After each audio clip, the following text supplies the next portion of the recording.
कुछ नहीं होता है। हमारे पार ब्रह्म परमात्मा को भी प्रकट होकर के आना पड़ा और देव माता ने तयो व्रत किया, 1 गिलास ही दूध पी करके उन्होंने व्रत किया। आपने सुना होगा तपस्या से बढ़कर के कुछ नहीं है। हमारे पार ब्रह्म परमात्मा भगवान और बामन अंगुलधारी का जब अवतार हुआ, राजा बलि यज्ञ करने के लिए तैयार हुआ, वरदान पूर्ण होने वाला था भैया, लेकिन मन चाही नहीं होते हैं, अप्रभ चाही तत् कहा।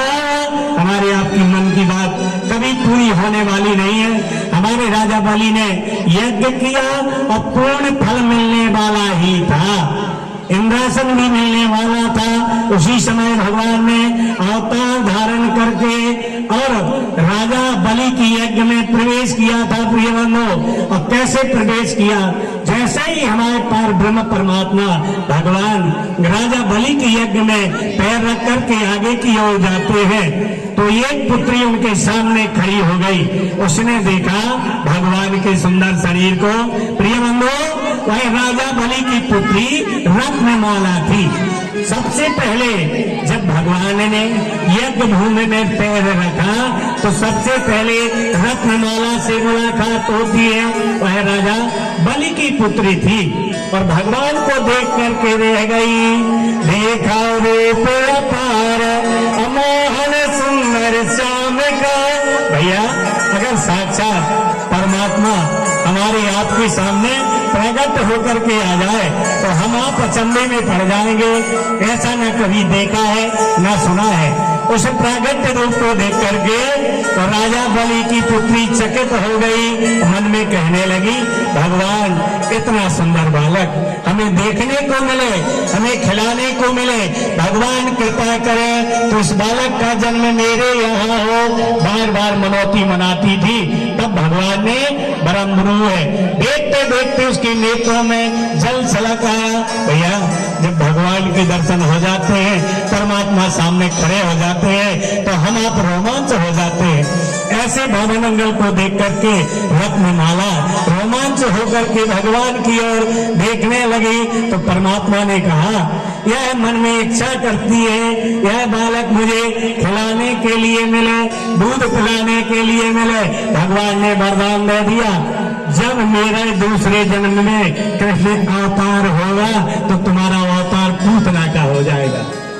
रत्नमाला को भगवान ने वरदान दिया, जब मेरा अवतार कृष्ण का होगा तो तुम्हारा पूतना का अवतार होगा और तुम्हें मैं दूध पिलाने के लिए मिल जाऊंगा।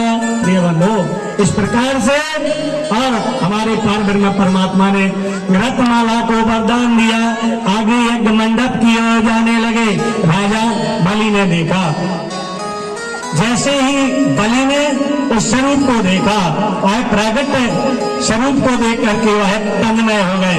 बोला वृंदावन बिहारी लाल की जय। राजा बलि भैया जैसे ही यज्ञ करने के लिए तैयार हुए, आगे जाने के लिए तैयार हुए, भगवान ने प्रवेश कर लिया। भैया बताया गया है, अगर आपके नगर में भागवत होती है, आपके नगर में परमात्मा का गुणानुवाद होता है तो इस नगर में प्रसाद के बगैर कोई नहीं बचे।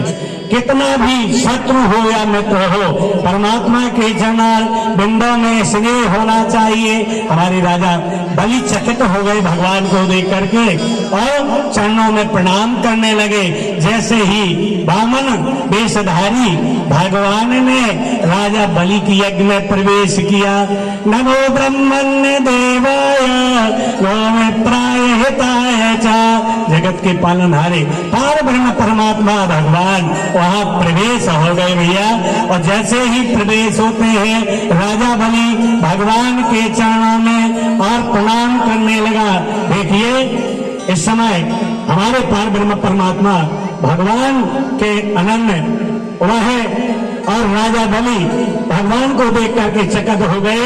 भगवान आकर के क्या कहते हैं, अब देखिए हमारे गर्ग जी सुनाएंगे। तेरे द्वार खड़ा भगवान भगत भरत